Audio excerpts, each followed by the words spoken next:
This episode of Real Estate of Sneakers is brought to you by Christina Shaw at Allstate.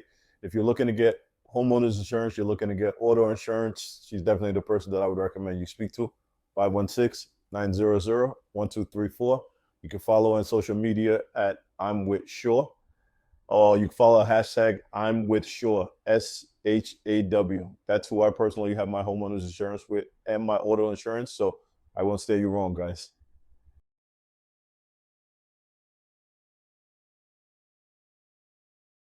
What's going on, guys? I am Femi the Agent.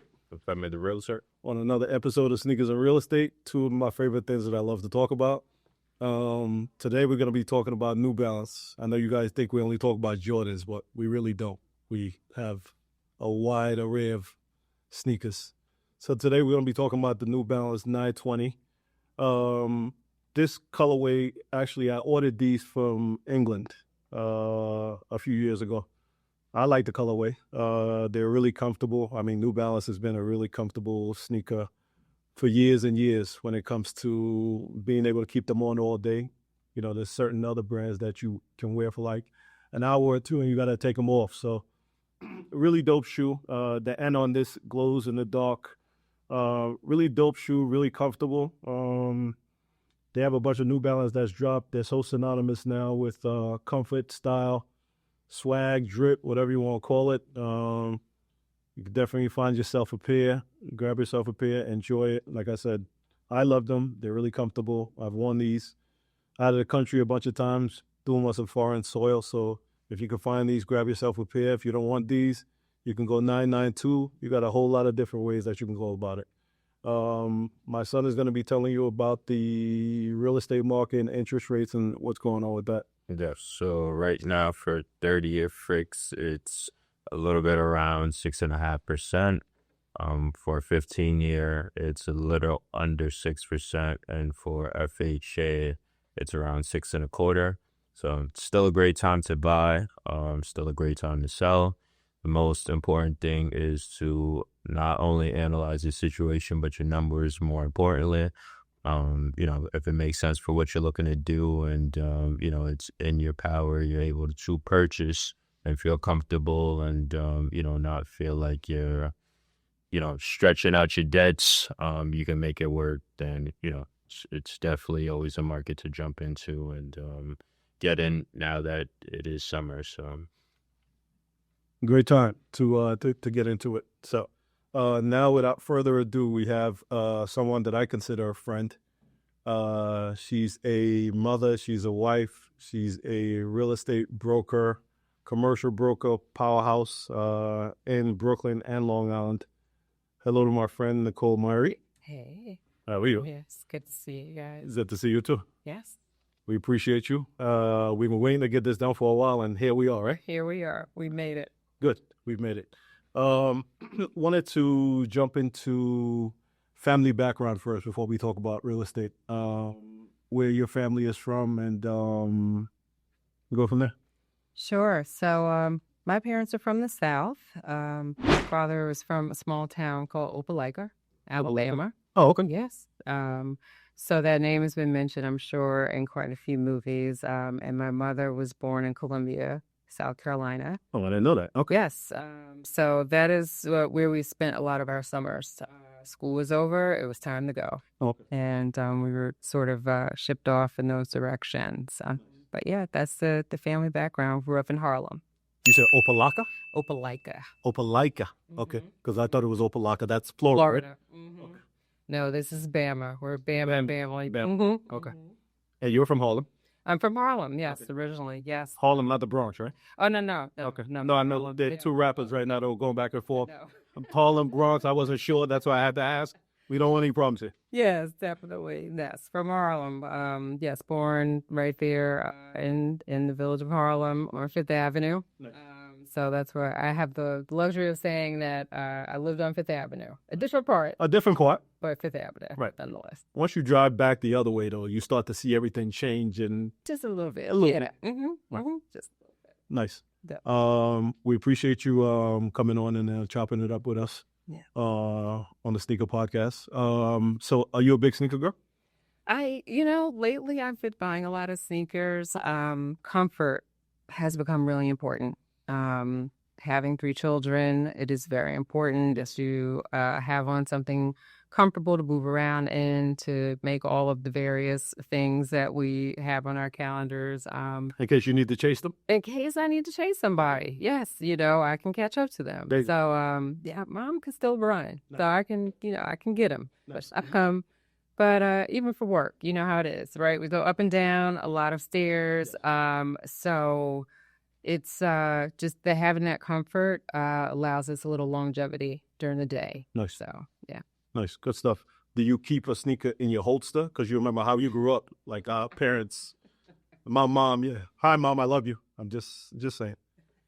You didn't keep a sneaker in the holster in case the kids got out of hand? Just in case, I always have something in there. And if need be, if you gotta go barefoot, catch somebody. We got to do, right? Yes, that's it. That's it. Nice. So, yeah. You being from Harlem, how do you see that market, how it is now to when you grew up in Harlem? How the real estate is? Because real estate is insane everywhere, right? It's insane. I mean, in Harlem, I can say I lived in a place where it was sort of you either, tried to send your kids to private school or you tried to buy a place to live. There wasn't an option to do both. It was tough. The real estate that I see now, it's incredible. I mean, Strivers Garden, Strivers Row. You're looking at houses. I mean, they are in the millions, and it is just, the transformation is incredible. There's so many great restaurants in Harlem that we didn't have that many growing up. They were lots of mom and pops, which were fantastic. But what we know in restaurants now, it's a look, it's a feel, Right. it's a scene. Yeah. And now there is a lot of that in Harlem. So it's gone through an incredible transformation. But To say the least. yeah, it really has. Brooklyn has seen the same changes. Queens has seen the same changes. So it really has happened across the board. When people started not to be able to afford Manhattan, they got Trickles out. Yeah, it just trickled down. They got pushed out to Brooklyn, and that downtown Brooklyn, when you couldn't afford Dumbo or Carroll Gardens, you got pushed further out. And the same with the Bronx is going through a major transformation. So there's just been really a lot of opportunity for growth. There's also people that are sort of being cut out, unfortunately. Which is the sad part. That is the sad part. And that is, that is where my heart goes out to the folks that we know and sort of grew up around who just really can't afford what's happening in the area. So the hope is that with affordable housing, they'll carve out some pieces for them. Yeah, we're definitely hoping that, and looking forward to it. I think back to when I had graduated high school and we started hanging out in Harlem, back on 125th Street, because Friday nights they had the car shows and what have you. Yep. I think the only restaurant that I remember from back then, I think, was Sylvia's. Sylvia's, yeah. Sylvia's is a staple. It's Staple, still right? there. Yeah, it's still there. You've got Melba's, of course. Melba's is another one, right? Amazing restaurant. There are just so many around. You can get a good plate of shrimp and grits, at any one of them. But there's also just a little bit more. You've got Mediterranean dining. You've got, French dining. So they really tried to bring a lot of things into Harlem that really weren't there before. Right? And they tried to preserve some of the places that were there before and sort of just turn them around. Red Rooster is a fantastic restaurant. Marcus Samuelson does a great job with his menu, and just his atmosphere is incredible. I've never eaten there. I actually need to try Red Rooster. Definitely. My son might have, because he's a foodie, so I don't know if he's maybe. I don't know. might have been there. Yeah. So, when this happens, as people call it, gentrification, right? When this happens, there are good parts and there are bad parts to it. The bad parts are the people that get cut out of the area. Yeah. Right. But we think about urban planning when they sit down to do this, there has to be some forethought about, the people who are sort of, hanging there in the middle. Yeah. Just can't afford the new stuff you're putting up and, and really can't afford to go anyplace else. So what happens is, it's really important that we maintain something for those who, they're the soul of the neighborhood, right? I'm sure you feel that way coming from Brooklyn. Of course, 100%, 100%. That's always the thing that I struggle with. And like you said, whatever you're looking at, a lot of these different areas, when you have the revitalization and you feel like all these people that have been living there for 40, 50, 60 years are getting pushed out of these areas because they can't afford to keep up with what's going on. It's, it's sad. Yeah, it is. It's unfortunate, but lots of good memories there. And the great thing is that I do get to make a lot of memories with my son. So I make sure I take them back and we walk through the streets the same way that I did as a little girl. And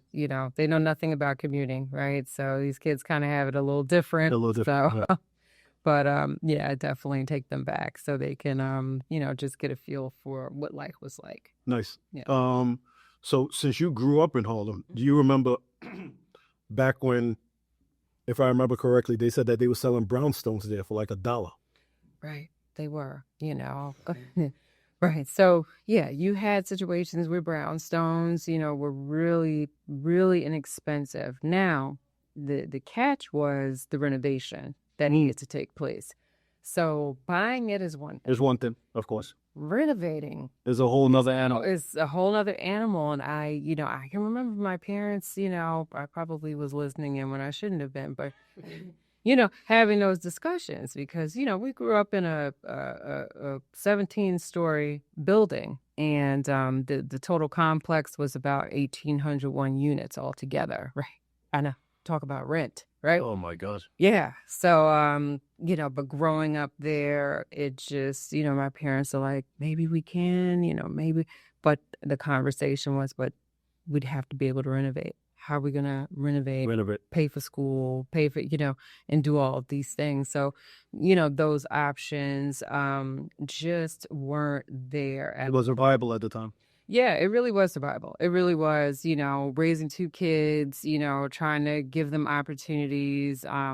It just thinking of a home for my parents at the time was hard. It was really hard. And it was like, maybe that's just something we can't grasp for them right now, but we'll give them all these other things. So perhaps we can pass that along. They can do it in their generation. Right. So, but just growing up in a complex like that and even thinking about 1,801 units, I think that's when the real estate kind of started to click for me. Oh, nice. Even though I kind of, went a little bit in a different direction, I think it was always there because my thinking was 1,801 units. What does one do with them? With that.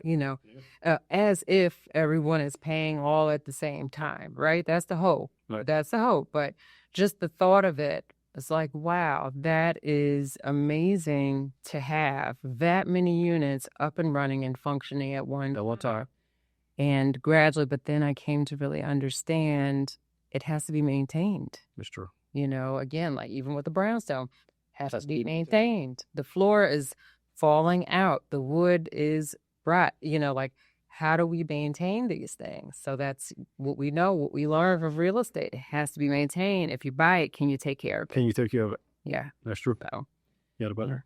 Yeah, I was gonna say, so at what point, I guess, when did you get licensed or when did you really dive in? Yeah, I really, I dove in probably shortly after I had my twins. So they're 11 now. I waited until they were about 3. So you can say I probably have been licensed for 6 years, but had always been in it in some way, shape, or form. Ownership, my husband's family has been in real estate for 50 years, on the owner side. So I've had experience, and I even have to say, just my experience, even for the years that we rented living in Harlem, that was an experience that impacted my life enough for me to say, I need to be on the owner side. Yeah, so I had to think about that and say, how do I get to the owner side? So I purposely at a point in my life worked at different real estate companies so that I could really be. It's like you went behind the scenes. We went behind the scenes. I worked on the operational side, so I worked with the building engineers. I would understand what they did, how they did it. I think there came a point I worked at a real estate firm, and I would ask one of the guys that I worked for, like, can you tell me about real estate licensing? Tell me, what's it like if you're a salesperson, if you're a broker, what do you What's the difference? what's the difference? How you do this? And I think he said to me, I'm not sure that's for you, kiddo. Oh, okay. So, it's kind of like the Cosby Show. Challenge, right? Like, There you go. and I think in my mind, I didn't know when.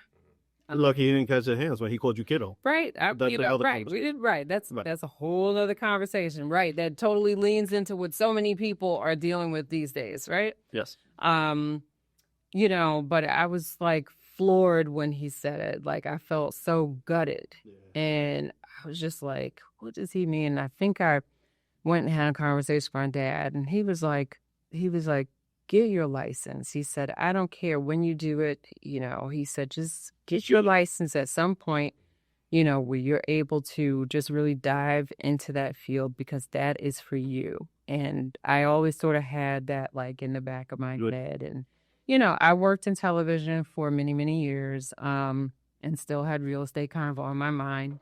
And I think, once I took a little leave and was home with my twins, I was like, it's time. It's time. I mean, it was, my life at that time couldn't have been more hectic, right? But for some reason, I was like, you know what? That's the time to jump in? Yeah. Okay. I was like, head first. When my mother, she used to say that about me. She's like, you just go head first. You fly by the seat of your pants. I'm like, you know what? That's how you raised me, Mom. I have to. And I just kind of jumped in. And for the first time in my life, it felt exactly right, what I was doing. TV, I was always like, I'm going to climb the ladder and I'm going to take the class and I'm going to go on production shoot. I'm going to do the upfronts and I'll work with the talent, which I did all of those things, but then I kept thinking like, forget climbing the ladder. Like, how do I own the ladder? There you go. Forget that part about climbing the ladder. Tell me how I can own the ladder or be the person that makes the ladder. Yes. And it becomes a mindset change that you have when something feels like, you know what, this is what I need to be doing with my life. And you start to feel comfortable and you start to really settle in until a guy named Femi walks into your open house with his client and says, look, you need to give me this house. And then, you have that interaction and it works out. And you like, my mindset and that what I try to pass on to new realtors and just entrepreneurs, like if you can sell one, you can sell 10.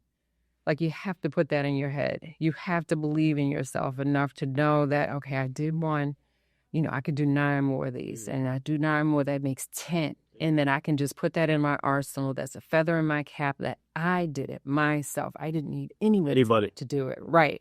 And that is the thing about real estate that becomes incredibly empowering. It's so empowering to know, that you can make 2 minds come together to have an agreement, to get on similar terms, and boom, you got a deal. It feels so good. We know that, right? When you go to closing, it's like you turn up the music. You're like, every yeah. night feels good. Yeah. So, it just, that's how real estate is. And I think, and also along the way, you meet people. Yes. And that you learn from, I think, and, meeting you, Femi, I said, I told my husband, I said, this guy was, so good at what he did. And he told me, I'm going to find a way to make this deal work. He was like, I have a great client. They know exactly what to do with this house, and it worked. You know what I mean? It just, for us at the time, it was gold, it was great. And it was, I was one of those ambitious new realtors. Like I went and I put some catering out the first day. I was like, come on in, everybody come on in. And then after that, like, you would have thought I was on the job 30 years. I was like, just come on in, look around, sign these papers. Okay. And that's it. Nice. So yeah, you live and learn. You live and learn. Good stuff. So how old were you when you bought your first piece of real estate, if you remember? And was that a great experience, or was it any regrets, or was it a disaster? No regrets. About 27, that's when we were in Canarsie. Oh, okay. Um, I got mine when I was 28. Right. So that seems to be the golden age. And I was lucky enough to, again, have a husband family was already in the business, so the guidance was there. It made it easier. Made it much good. easier, because he purchased at 24, and he was, always sort of told, like, buy something. If you're by yourself, buy something and rent out the bottom, get something that has a rental.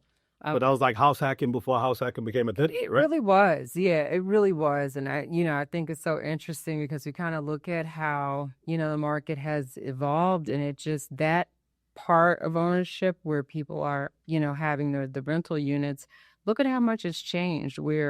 And I'm sure you hear this from your mortgage brokers, but they'll even accept when people have, rent coming from a basement dwelling that is not necessarily legal or conformed. They will accept that as rental income. So that really for, the owner is power. Yes. In being able to purchase the next thing. But there was a time where that was frowned upon. permitted. Yeah, it wasn't permitted. Like, oh, that's a basement. Okay, no, we can't include that. It's true. But they recognize how real estate is, and how New York is a very congested market, and people are doing the best with what they have and living in the places that they're living in. And I've seen some great, wonderful stuff that I love it when I see people take pride in there. I don't care how small it is. Yes, agree. I am, just so incredibly happy to see when people take pride in the space that they live in, and they really make it their own oasis, and they're like, well, I know it's not much. I'm like, this is really beautiful. I think it's great and it's wonderful. And they're like, what do you think it can sell? Do you think it? I'm like, you know what? It was a home for you. It will be for sale. It's got to give to somebody else. Yeah, I believe that. Yeah. You buying your first place at 27. I bought mine at 28. I left home when I was 18. So I rented from 19 till I was, from 19 to 28 before we bought our first place. And like you said, that whole renting experience was still part of the experience, I think, of pushing you to want to do that, to take it to the next step, for that home ownership. That's right. Listen, that was the most profound experience of my life. Seeing two parents that worked incredibly hard, what they did in life, and, but not being able to sort of just uncover that next step. Yeah, it was, it was tough because I knew it was something that they wanted for us, but I knew it was difficult, for them to, it just, at that time, it just wasn't attainable. So for us, it was our parents gave us experiences and put us in rooms in places like you couldn't even imagine. That's more valuable than money sometimes. And we didn't even know how valuable it was. It was just sort of like, my father was a labor relations executive, and but he was very much a roll up your sleeves, work in the community, train the people type of guy. And in doing that, we would have to support whatever events he had to attend, wherever he had to speak, whatever we were doing. For my mother, it was like, this is great, but I want a house. So it's, but what she did in the interim, and what, Dad did in the interim, was say, you know what, we're still going to give them the world the best way that we know how. Right. And when you have children, that's really what it's about. Those experiences are just, the value is so precious, and the value of it all, they won't ever forget it. Your kids, they'll remember, oh, well, we didn't have a house at this phase, or, but we had such a good time Such a good time. when we did, this Whatever you- or whatever you did. They will remember that. And they will remember most of all that you tried, and for your child to know that you tried it. You did the best for of them, Right. like that value for a child to have that type of value, then it helps them know their worth, that I'm going to work as hard as I can this for you. Right. Then they understand their own value. In my case, it's very important, I believe, and I know you believe this, for young men, especially to understand their value, and women. Yes. But I'm a little biased that way because I have 3 boys. 3 boys, right? Yes. And, so it's very important to me that they understand their worth. Yeah, I tell people, sorry to cut you off, when you're talking about parents and the value and them doing the best that they could. My dad, when he was growing up, his dad didn't even want him to go to school. My dad didn't start reading until he was 16. Wow. So his dad could only do the best that he could for him. Yeah. And then my dad basically took it a step further to say that he wanted to learn to read, to do that, to then go to school, to end up getting a doctorate, PhD, and doing all these different things, owning all these brownstones in Brooklyn. Back in the early 90s. He ended up getting rid of a lot of them because he was having so many problems with the tenants. Yeah. So he was getting rid of these brownstones at like less than $200,000 a pop. And he moved to Connecticut, and every time he comes there, he wants to shoot himself. But hindsight is 20/20, so it's like, for the parents, they don't know. They know as much as they can, and they will take it as far as they can take it. Yeah. Right? It's true. It's true. And you touched on something, when property owners have a chance to own something like a brownstone or even on the commercial side, the market constantly changes. So the value sometimes is not what the owners think it is. And that's the tough part. I deal a lot in the rent stabilized market. That's tough. It's tough because they're like, no, it's worth this. And I'm like, it's really worth this, but I'm going to try to sell it for this, So it is a bit of a hard conversation, but I think what I've become attracted to is the hand holding piece, letting them know, it's going to be okay. Right. But you gotta really dig in with me here, and we have to stay the course. And we have to be organized in how we present. And they have to trust and believe you. And they have to trust and believe. Trust and believe you and believe the process. Yes, the process. You got to trust the process. I mean, people say that, and but it holds true, especially when you're selling something for someone. You have to trust the process. You have to trust what you're going through, and you have to know you're gonna come out, winner on the other. On the other side. Yeah, exactly. Nice. So I know you know that. Yes, I do. So Got a question. when you started with residential and then transitioned it to commercial? I did. I feel like I tripped into commercial, like somebody pushed it. Like I was walking by, like, go over there and talk to that person. I'm like, oh, okay. Yeah, it's I'm a social person, and believe me, I have very introverted ways. I am fine at home by myself. Let me turn on my, give me the remote, put that here, put some charcuterie here, and I'm okay. You're good. Yes. But, yes, when it comes to business and opportunities, I, tend to say, hey, let me know if you, have anyone that needs help. I'm really trying to delve into that market. I'm Nice. happy to talk to them. Let me know. And that happened. But that's how that came about for you. That's how that came about. I was at someone's wedding, and conversations like, you know what? I think he's trying to get rid of his building. Go around the table and talk to him. Nice. And I think I probably talked to that building owner the rest of the night. We had a conversation, and then I think I probably put that building on the market like a week later. Really? Yes, Nice. because, sometimes it's, listen, all the time is God's timing. Yes. That's one piece of it. Yes. And, but you also have to recognize when it's your time. Yes. You know what I mean? You got to know, like, okay, this is for me to do. This is my time. It doesn't always come wrapped up in a pretty box. It doesn't always come perfect and rosy. And no, this is not This is not one of those networks, okay, that, shows a very glorified and viewed. There are beautiful sides to it. But it's just not that nonsense that they promote on TV. Right. It is not always like that. It can be very beautiful and it can be very glorified. There are parts of it where you sometimes will have to pinch yourself and be like, wow, okay, I did that. All right, Yes. great. But there are parts of it that can be, a little on the grungy side. You can be in the bottom of a basement, walking around and, prepping it for showing and having to tell your client, like, I'm sorry, you need to bag up that whole side over there, please, and put it in the garbage. Right. And it's, that's just the nature of the business because we want to present things a certain way. In the best possible way.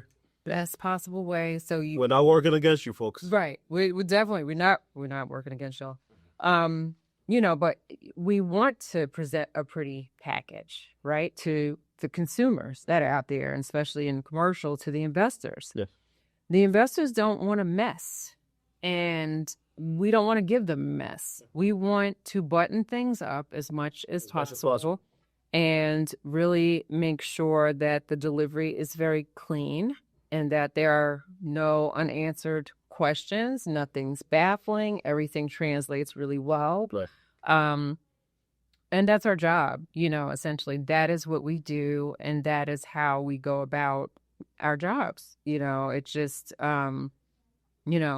we run our businesses a certain way. So we pride ourselves on being that realtor that puts out the great videos. Puts out those great shots, and puts out those fires, right? So it's like we pride ourselves on certain characteristics. So you have to stay true to those characteristics. And on the commercial side, a lot of times that can be very hard conversations. And to say to people, listen, I need a pathway clear so I can bring these investors in on Monday. These people don't even live here. They live wherever. And, I need you get one opportunity to present it right. That's it. Let's do it right the first time. Yeah. And that's really how the approach has to be. So we try to present a pretty package. That's very important to me. So, and I know it is to you guys as well. Yeah. I mean, the one thing that I know about commercial compared to residential is with commercial, it doesn't seem like there's any emotion involved. For the most part, residential, we're tied into all these different emotions with all our seller clients, the buyers, the situations they have going on at home, and them thinking that maybe they're buying this house, they're going into contract. Yeah. Do I really want to do this? Emotionally, I'm all over the place. So if you want to maybe speak to that a little bit. Yeah, so it is, if you could see some of the texts I get, I can just imagine. I mean, I will have investors, they will call me, FaceTime me from, Miami Beach and be like, kiddo, what are you trying to do with me with these numbers? And I'm like, I'm sorry, but, what can we work on together? Can we figure this out? Come on. And, it's just, it's simple numbers and formulas and things that they back into to decide whether or not this building is cash flowing. Right. Because if it's not cash flowing, it doesn't make sense. It doesn't make sense. So, you will get people that will plainly say, this is not for me, but thank you. Okay. We know how heartbreaking that is on the residential side. Yes. Where people just like, well, we looked at your offer. The conversations go on like this, you feel like this is all my children. Yes. 7, and it's just going on to say no. You know what I mean? Commercial is just like, hey, your cap rate is at 4%. I'm sorry, we're looking at cap rates that need to be like 8, 9, and 10. Right, exactly. So with that said, they're really talking free market buildings, right? Where the rent is, whatever number that you're going to charge, right? Roll the dice and just throw it in. Exactly. So those cap rates are much higher than they are with rent-stabilized buildings. Rent-stabilized building, the cap rates are going to be lower, and you will find some buildings where, the taxes could be a little astronomical. And so people look at the expense sheets. That's the other important thing when you're with a commercial. Presenting, right. You gotta really, these people want a one sheet. Give me a one sheet, shows me all the financials I need to know, what that cap rate is and what type of cash I'm working with at the end of the month. You know, can you show me something that makes sense? Right. And, you know, the other areas where I see some building owners are doing, you know, dual heating. They're doing oil and gas. Yes. Like have a switch, right? Where they could go over Either way. to the other, right? The oil deliveries, you know, can get a little little crazy. expensive and crazy and messy and all of those things. So people switch over to gas. So those are the building owners that have a little more forethought, and they're like, I need to change over to this because they're trying to bring the expenses down. Right. You know what I mean? Right. So yeah. So the conversations are a lot of times short. They're very quick, you know, and a no is pretty much no. Because it's, you know, it can only work if, you know, if your client is willing to negotiate down. Right. That's when it really starts to work. Yeah, because it's a numbers game. You know, it's always a numbers game in real estate in general. But on the commercial side, it really is very black and white. Is this cash flowing? Okay, it's not. Okay, all right, no thank you. But keep me posted, you know. So But if sorry to cut you off, if it's a situation where it's not cash flowing, do you find yourself in those situations trying to sell a vision to that client? Because we're residential, you know, we're doing that all day long. We're trying to sell them on the potential of the vision of what it could be and what have you. Yeah, so it is the type of thing where I have to have the hard conversations much quicker. Okay. You know, with the residential, it happens a little bit over time. It has to be enough no's, you know, especially like if you work the buy side, right? And people say, well, I'm really only working with the budget of, you know, 600 or 500, right? And it's like, okay, so then can we please stop looking at these, you know, sounds?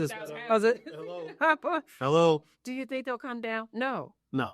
And so you really have to be straightforward with your buyers. Like, no, they're not going to come down. That is not this market. Like we are short on inventory. Is out there, but that's fantasy land and Neverland, folks. Right. And it's like, how do we get your offer up here to the top? How? We show up first at the first open house. If it starts at 9, we have to be there at, you know, 8:30. Right, 8:30. We got to be there early.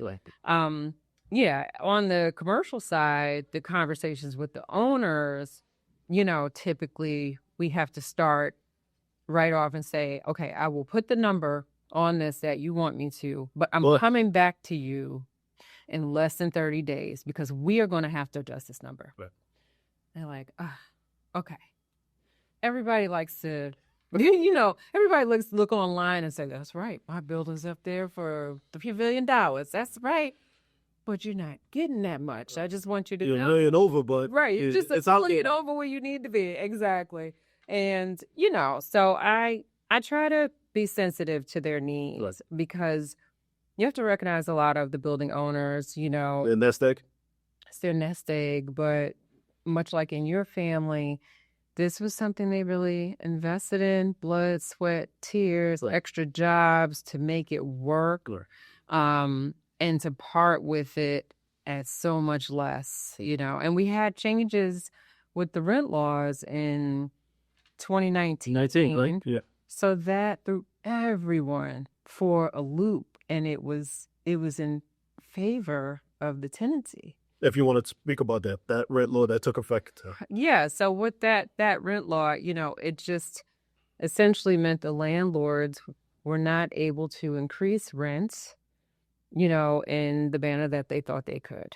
And that hit really hard. Really hard, yeah. For building owners. So, you know, it just meant they were going to get these little small increments. So when you think about somebody buying the building, you know, the first question they ask, like, where the leases? Where the leases? I want to see the leases. And when can I? Is everybody paying? Or who's in arrears? Who's leaving? Who's going to get out? And then they start asking for, you know, the like the DHCR reports. They want to see what's the registered rent in the apartment because they want to make sure that it matches what your landlord has down, right? Of course. So, yeah. So there are a lot of very, you know, like a lot of boxes to check to make sure that if you're taking on a building, things have to be done a certain way. Everything has to match. It has to work, because you can't be passing on something to someone. That's correct. If the rent was, $682 for Miss Jones on first floor, and then all of a sudden the rent is now $2,600, that buyer is going to be like, how'd this happen? Right. Basing my numbers off of. If I'm basing my numbers right, and I have these huge jumps, what is going on? So it's really to their benefit to be as transparent as possible, of course, with that, because essentially you can go pull the DHCR reports, and I'm going to get the information. History. Right. You can pull a 5-year history to see where the rents were. So, so for landlords, it is, it's tough. There have been a lot of things sort of working against them. They can get rid of the buildings, but we just have to be really, realistic on the numbers, and just understand the prices, and sort of offloading now, instead of waiting to the uncertain market that you don't know what's going to be coming about. Right. There's uncertainty every day. Every day something changes, and you're just like, what's happening today? What's going on? Who's at war? Everything's affecting everything, right? Tariffs, that affects everyone, right? It's all very interesting, but it all trickles down. But what's been your most challenging commercial deal? So to date. So I am providing oversight on a deal that is someone of close family relation, and that's even really, really tough. I would say that's the toughest part, because you don't want to let anybody down. Be the bearer of bad news. Right. You never want to be the bad guy. You never want, and I literally have gotten to the point like, I'm only going to call you with good news. Meanwhile, I'm like, oh, we haven't spoken in months, Nicole. Yeah, exactly. I think those sometimes are just the challenging parts. It depends on who the party is, because in those instances, you really have to handle things with kid gloves. You know what I mean? It just is very delicate. Things can change on a dime. So you just want to make sure that, no matter what the deal is, you have to know that your client feels good throughout the entire transaction. Because if they don't, you're doing them a disservice. Yeah, you really, and that goes for residential too.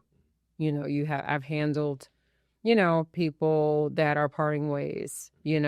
That's not easy. When people are parting ways, they are literally closing up shop on a part of their life, and they're looking to you to be. I think as neutral as possible, to be as understanding, but also as neutral as possible, so they don't feel like possible. Yeah, and you hope that you are communicating that well enough for them to where they feel like you work for each of them. Right. I will only ask them, hey, are you okay with a group text, or do you prefer separate texts? I get some that are like, no, it's fine. We communicate. I had a couple, they were a dream. They were just amazing people to begin with. Right.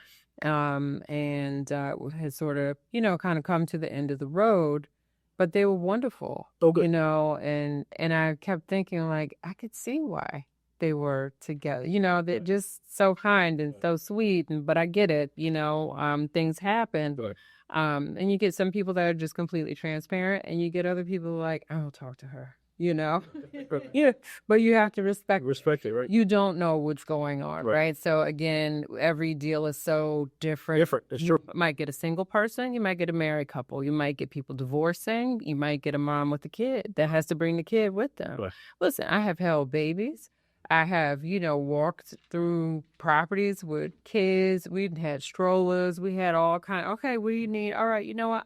We kids and babies. We doing all sorts of stuff. Stay in the car. You all go ahead in, because I know both of you need to see it together to agree, and that, right, we'll switch out, that's what our job is. So, it cracks me up when people say, oh, yeah, I used to do real estate part-time. It was, it's all right. It's not for everybody, I did it to get my freedom. I'm like, freedom? Right. Bless your heart, beloved. Right. Freedom for what? But, when people say that, it's like you sort of have to recognize an insult, right? Right. When you see it. When you feel, right? Yes. Like, just recognize it for exactly what it is. You would get people that, won't really take it serious, like, oh, you're real estate. Oh, my husband used to do real estate, but, he's Exactly. not having that check every 2 weeks. You can have a check, but you got to work. Working like a business. It's a real business, folks. You got to work, and you have to treat your deals, as though this is, I don't care what job you do on a daily basis, but we put our all into what we do all the time. Yes. We are fielding phone calls and texts long. all day long. That's just a piece of job. You might be showing houses and on the phone. Yes.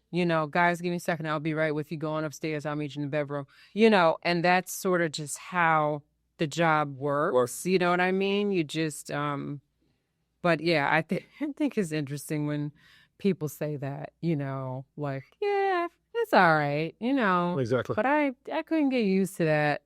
Okay. Okay. When we can't imagine doing anything else, right? Exactly. That's what we know. Exactly. So 23 years in and counting, folks. dang, Yeah. that's a long time. You didn't have to say it like that, Nicole. Right? Oh, I'm feeling. Yeah. But thanks. How was your with some of the changes that we've had that's gone on within the last year with the NAR settlements and some of those different things? How was your 2024? Did that even affect you?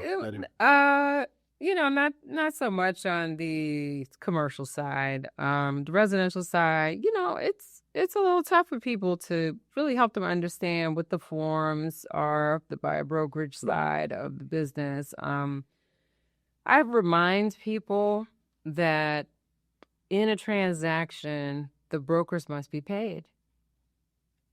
That's it. Now, it's just a matter. You're not working for free, folks. Right. No one does. No, what do they say? No free lunch, right?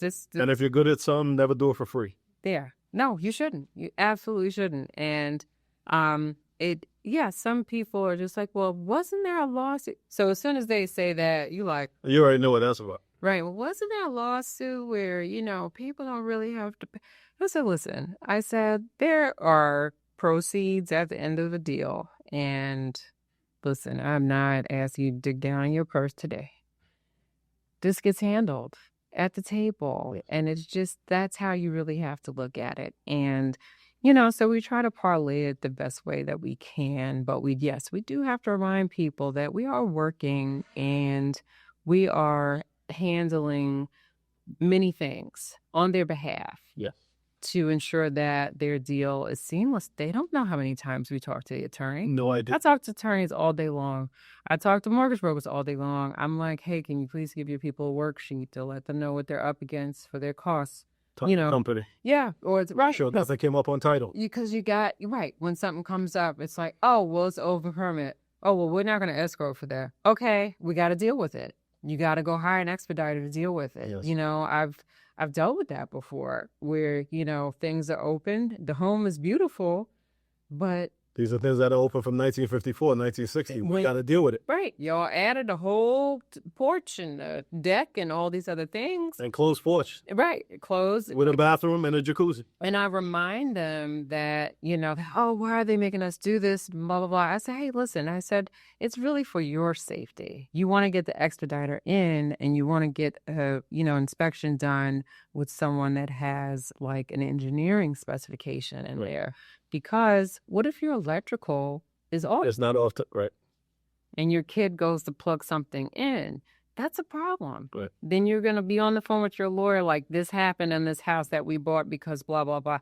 So I remind them that when there are, say, title issues or things come up, it's not that they don't want the deal to go through. They just want you to rectify whatever issues open. Yes. Right. So they're bringing it up saying, hey, this is open. It was never closed. Can you get it closed?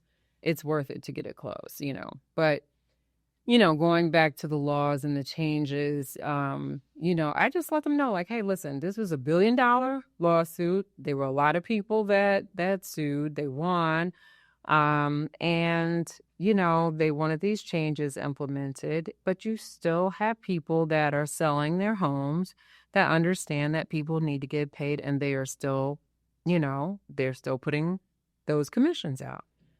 We as agents, we don't see it anymore in our system, right? So that part is missing, but it becomes a conversation. It's always a conversation. Like, hey, is your seller Offering out us anything, or are they not? But either way, you still got to get that buyer broker signed, because you have to know what you're dealing with, So if they're not really signing it, then that kind of tells me, like, I don't really know if you have a real client there. Right. Agreed. So sometimes, no one hold them. Isn't that what the song says? No one to hold them, no one to fold them. No one to walk away. All right. Kenny Rogers? Is it? I think so. What's Kenny Rogers? Yeah. Right. He don't know. Kenny Rogers chicken. Right. Yeah, you got a question. Yeah, I was gonna say, from now until when you started, what do you feel like has changed the most in the industry? Oh man, what's changed the most in the industry? Gosh, I think that inventory. We see our market reports come in, right? We look at it, but when you really, sort of delve into it for your buyers, you're so limited. I mean, it's just, it's not a ton of stuff. Things have really changed. People's spending ability is, their parameters have sort of closed in, because they're really weighing it out down to the dollar and cent, and like, well, it's got to be this much taxes, and then we can only do this much, which is why I'm always big on having my mortgage guys give a worksheet. Yeah, you need that worksheet. You got to know line for line, like, what you're spending. Like, let's don't even go out if you don't know exactly what you have to come to the table with on that closing day. Right. But yeah, it's just, it's a little, I know it's disheartening for some buyers to see that the inventory is so low. They can look into town and it can literally just maybe be 10 houses. That fit there. Yeah. If they're lucky. Right. If they're lucky, but there may be issues on them. There might be something going on there, you just don't know. But yeah, I think seeing the changes with inventory is tough. And then, you look at other markets in comparison where they've got, you're looking outer Georgia. And I'm not even talking Atlanta, because that market has just blown up. Yeah, I'm like, it's not, I used to live there. It's not what it used to be. But on the outskirts even, at least they've got more things to look at. I think New York is just a little bit of a congested market. So it just really, it limits it when you think about how many buyers are out there, right? Because we all look when we put up a listing and see, well, how many people viewed? Right. You see the views and you're like, wow, okay, so this many people viewed. So this one house. This one house. Can only go to one person. They can only go to one person. So when you start looking at those algorithms and ratios and you start thinking about, you're like, man, there's no inventory. We gotta, like, what are we doing? Somebody's got to really start developing and building. Maybe it's upstate. Maybe it's other places, because it's like, I think the island may not be able to take anymore. Well, there's stuff here, like you said, because we have nothing else to build. There's nowhere else to build. So, like you said, we've gotten to a point where it's gotten so saturated. It is so saturated. And you know what? The other change that I've noticed, which is a really wonderful change, is that the buyers have educated themselves. They really have educated themselves. So people are not shopping with blinders on. They get it. They know the terminology. They know what the rates are, and they understand how their credit translates into those better rates. They know how to buy points if they need it to make something work, they understand very much what their options are, which I think is great. I feel I feel good that the buyers have taken the time to educate themselves on the market changes, and the mortgages, because there was a time people were being taken advantage of. It's true. Right? It was true. It's bad out there. Yeah. Yeah. I remember I definitely worked, I was in the industry at that time. Yeah. And you watch a lot of people go to jail behind it too. So yeah. Right. Yeah. It was bad. it was bad. Yeah. What was I going to ask you?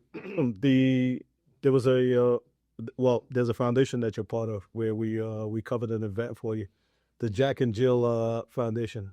If you want to talk a little bit about that, Yeah. and we appreciate you having us on too. Yeah, that was great. We pulled you guys, and Jack and Jill has been around since the late 30s. Jack and Jill of America. And I'm a member currently of the Nassau County chapter. Nice. And by me being a member, my 3 boys are a part of it. Fred's a part of it. The whole family. Oh, so that's too. I know that. Right. Everybody's a part of it. But yeah, that particular event, that was Teen Summit. And I'm actually going to be chairing Teen Summit this year. Nice. So yeah, real estate, of course, is important to me. And it was one of the things I wanted to keep on there because I thought it was nice for kids to be able to just be upfront with someone that's in it, that's successful, and can really just answer questions about the branding piece, the marketing piece, and all the great things that you do. Because I believe those kids held you in there for a long time. Did it? I think myself and Eric, they definitely did. Yeah. So we had either 2 sessions or 3 sessions. It was You guys, it was really cool. Yeah, it was fantastic. So yeah, that's important. These are our communities, collectively, and we've got a whole generation coming right behind us, and I think that we just have to make sure these kids have what they need and help wherever and whenever we can. Good. So that's important. But yeah, I appreciate that. You guys really came in handy that day. Like, you knocked it out the park. Like, we appreciate it. But there was another event that we did for you as well at the Lakeview Library, if you remember. Yes, you covered for Bean. Yep, I was traveling. That you guys were, again, fantastic because you bring real life experience about real estate to the kids, not what they see on TV. And I don't I don't knock it. I'm just saying. I don't knock it at all. I came from the TV world, so I know the work that goes into those shows. And I know that I also know the flip side of being an agent. And I understand what these guys, have to do as brokers, as agents to function, in front of a camera. I couldn't imagine, me in front of no. No? It's too much going on in the morning. We're getting people ready. We're trying to do things. I got one eye on, I'm trying to get myself together. So it's a lot. So, hats off to those guys, on those shows. They get great ratings. They get great deals. Oh, man. But we need it for the kids to see the other side. Real deal. Yeah. And representation does matter. Yes. I believe that. And they needed to know that they absolutely can do this. They absolutely can do this. And, even as no matter what field they go into, they can always put their tentacles into real estate. And we want them to be smart about it. And we want them to know what they're doing. So why not educate them at a young age? Yeah, so it becomes very second nature. Plenty of cultures do that, where they sort of teach children things at a very young age so that when they come of age, it is just very second nature. Right. We do this and do that. And yeah, so I feel like that needs to, transcend all cultures, just teach kids the same across the board, just level the playing field for everyone. Nice. I agree. Yeah. Yeah. So your dad said twice, I did something for you. You heard that? That, you know what? I'm teasing. Yeah, quite. Yeah, I was gonna say regarding either real estate or the organization, what's your 5-year goal? Yeah, so 5-year goal, which I'm actually right up on, is really so the flip market is something we've sort of, started to delve into.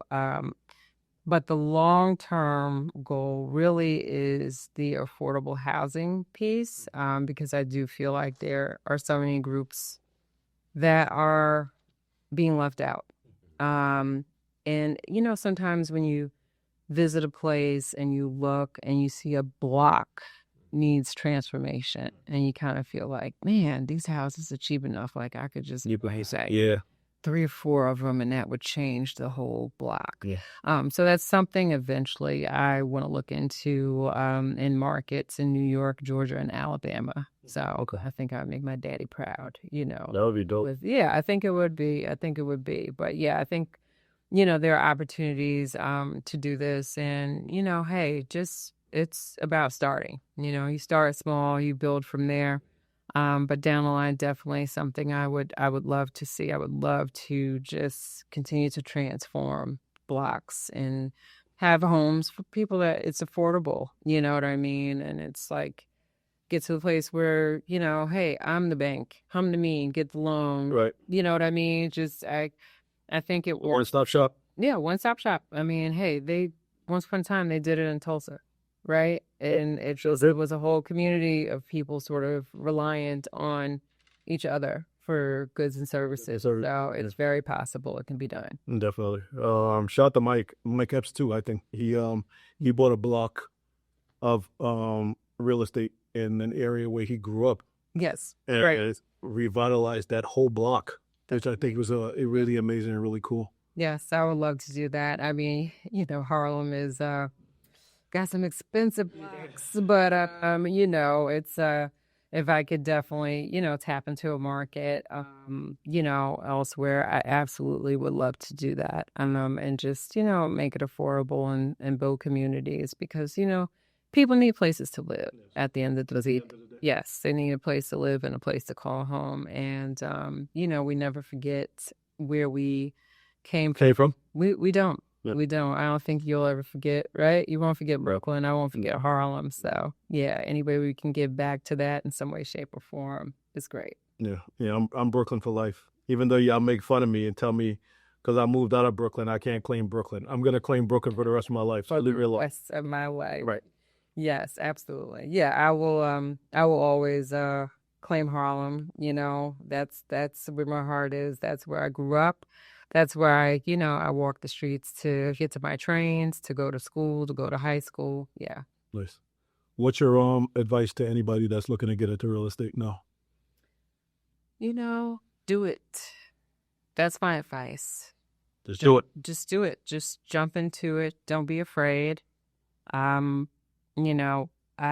especially for this younger generation, I want them to realize that they are here for a purpose and they are exactly perfect the way that they are.